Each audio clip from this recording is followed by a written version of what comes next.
Chapter 3. 20 years earlier, an up-and-coming screenwriter was about to make a big splash.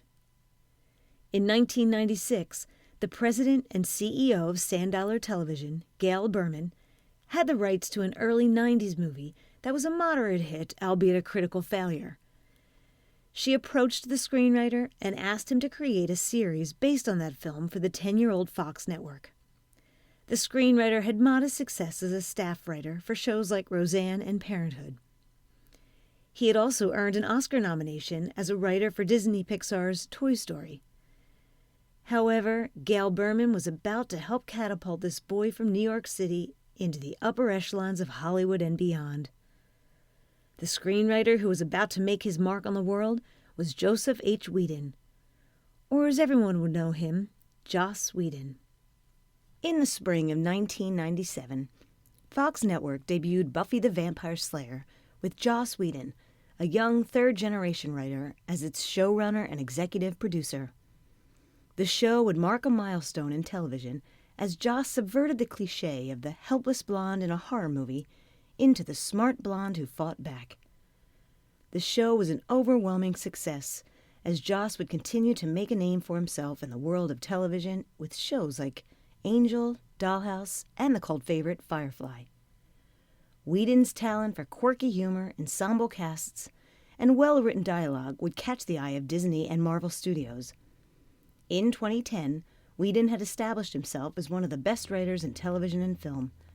However, he would be given the monumental task of writing and directing the biggest ensemble film at the time, 2012's The Avengers. Part of a bigger universe.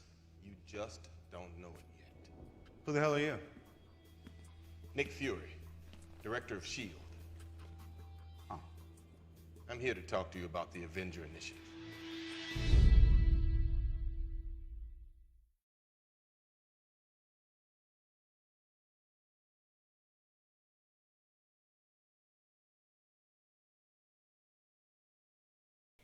Having directed only one feature film at this point in his life, handing Joss Whedon $220 million was a risky gesture. Nevertheless, Marvel Studios had faith in the director, and the results paid dividends. Marvel's The Avengers, released in 2012 to critical praise and a massive box office take of over $1.5 billion, making it one of the highest-grossing movies of all time. As Marvel entered Phase 2, they had zero doubts as to who would helm the second Avengers film. It would be that boy from New York City. However, the second Avengers film, Age of Ultron, would be plagued with issues between executives and Joss. His vision would be heavily tinkered by Marvel Studios to the point, he said, "I was so beaten down by the process. Some of that was conflicting with Marvel, which is inevitable. A lot of it was about my own work, and I was also exhausted." In addition to working on a second Avengers film, Whedon was also the showrunner for the MCU's first television series, Agents of S.H.I.E.L.D., for ABC. Whedon, a self-described workaholic, found himself taking a bit of a break following the release of Age of Ultron. "I think I did a disservice to the movie and the studio and to myself," Whedon would later state. He was so overwhelmed at one point, he admitted that after he finished the script, he broke down in a restaurant and wept.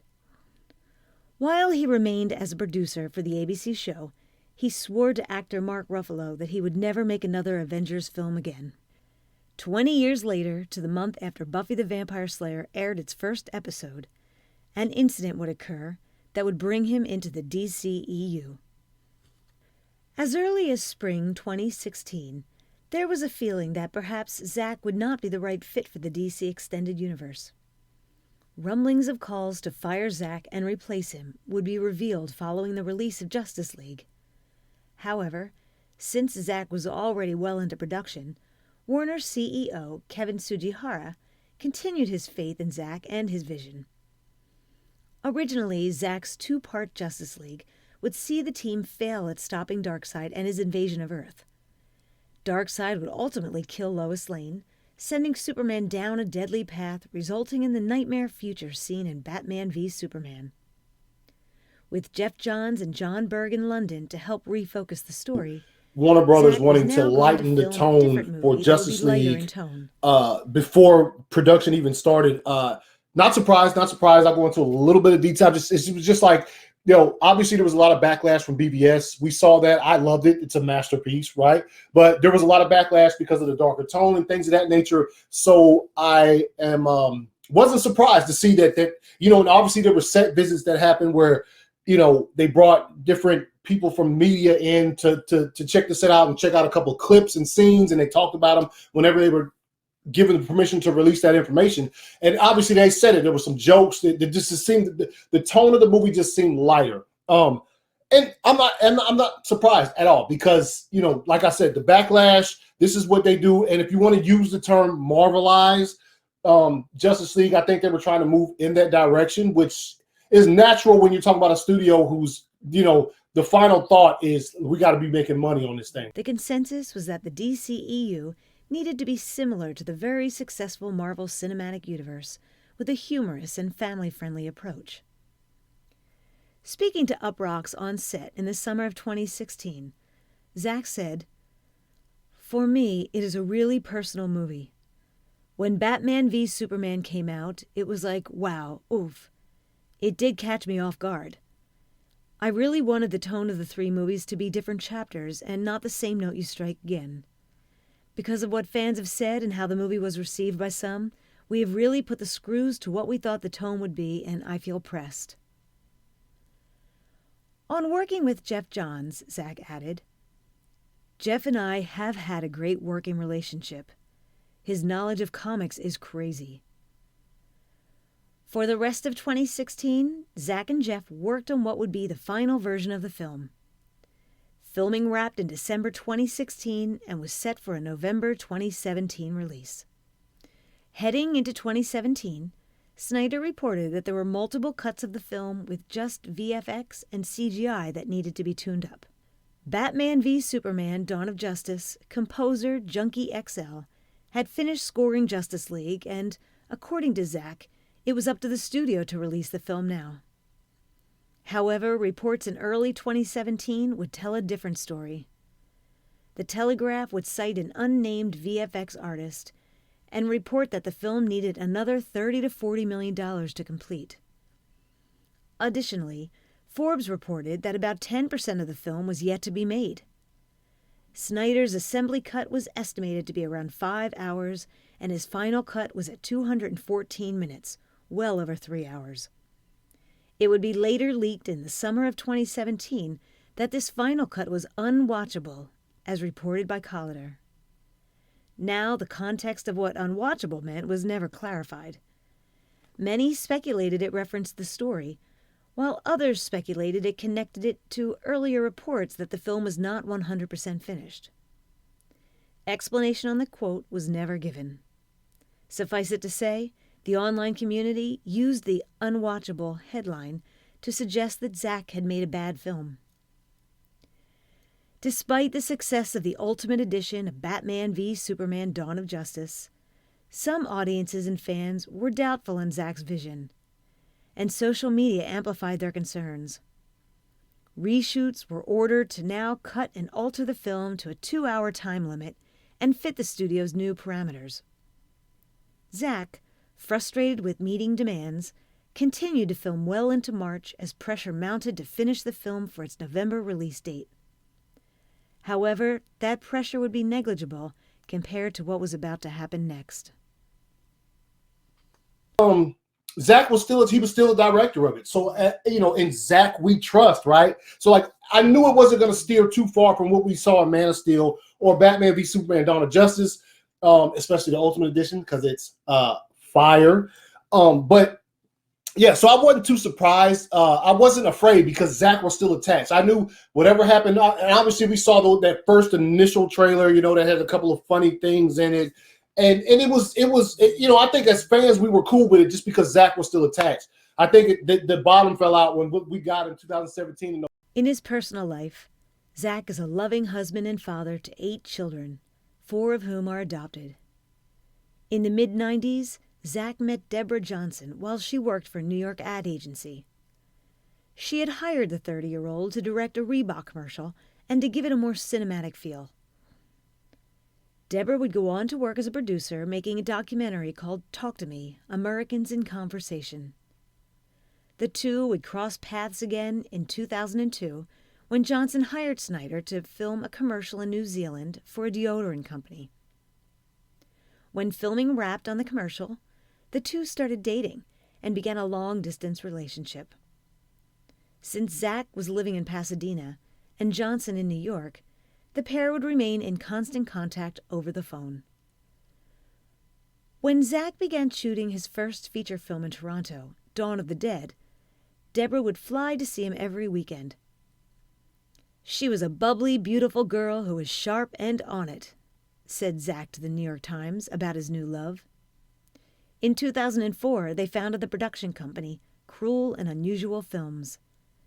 In September of that same year, the couple was married in Manhattan at St. Bartholomew's Episcopal Church. The newlyweds would welcome 2 children for a total of 8.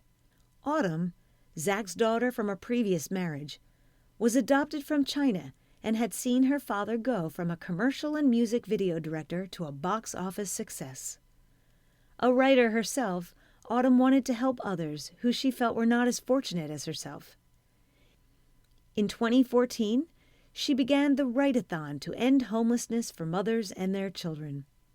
Her initiative was in reaction to the 2.2 million children in California who lived below the poverty line. In March of 2017, while Zack was balancing reshoots, Autumn was studying at Sarah Lawrence College and writing a sci-fi fantasy book she hoped to publish to raise funds for charity. Autumn, however, would never finish her novel. On March 12th of 2017, Autumn Snyder tragically committed suicide. For someone who already had so much pressure on him, Zack Snyder would now have an unimaginable tragedy thrust upon him. The father of 8 was in an unbelievable position as he had to reconfigure a big-budget film and carry the death of a daughter on his shoulders. However, the veteran director felt he would throw himself into his work to help cope with his pain. For the next 6 weeks, Zack tried his best to move forward. A Herculean task, he committed to finishing the movie he had promised fans and was not going to allow the naysayers of his vision to win. Despite his determination, the director was, at the end of the day, only human. After 6 weeks, Zack decided to step down and take care of his family. He would tell The Hollywood Reporter, "The demands of this job are pretty intense. It's all-consuming, and in the last 2 months I've come to the realization I've decided to take a step back from the movie to be with my family, be with my kids who really need me. They are all having a hard time. I'm having a hard time." The director, who once was the foundation of the DCEU, now had to leave his vision behind for someone else to take the reins. Warner Brothers understood the awful situation Zack was in, but now had an unfinished $300 million film on their hands. In an unprecedented situation with an unprecedented film, they had to find someone who could handle the gargantuan responsibility of finishing the 3rd chapter of Zack Snyder's saga. There were few directors who could handle a film encompassing an ensemble cast, each with their own stories and arcs to complete. In the spring of 2017, there was only one person who had not only done this task once, but twice. Warner would seek a boy from New York City. Joss Whedon, nearly 2 years removed from Avengers: Age of Ultron, had remained away from the director's chair. While he had continued to produce television, up to and including the successful Agents of S.H.I.E.L.D., he now found himself available for whatever the world brought him. Warner and DC Films saw in Joss the perfect candidate to finish Zack's superhero film. In April 2017, it was announced that Joss Whedon would be signed to not only finish Zack's film, but also helm future DC projects, including a Batgirl film. Joss Whedon, the once young third-generation screenwriter, who had created one of the greatest female icons, Buffy the Vampire Slayer, would be perfect to help diversify the mostly male-dominated comic book world. For DC and Warner, getting Whedon was a coup d'etat which was worthy of Napoleon. Joss Whedon, the boy from New York City who took the Marvel Universe to the promised land, was now going to help finish DC's Justice League. Whedon, who 20 years earlier had watched his first show, Buffy the Vampire Slayer, air on network TV, was now going to help take the DC Universe to new heights. Fans rejoiced across the globe that the film was in good hands and all the hiccups and tragedies in between were now behind them. Justice League was set for a release in November. As summer 2017 continued, rumors would swirl around the internet that Joss was doing reshoots to create a whole new movie. However, without facts and legitimate sources, none of this could be independently verified. Between fans who clamored for Snyder's version, or fans who wanted to see how Whedon would carry the DC torch, the media line that was repeated all summer was the same. Joss Whedon was finishing Zack's film. Headlines of massive rewrites and reshooting were thrown under the rug as fall 2017 rapidly approached.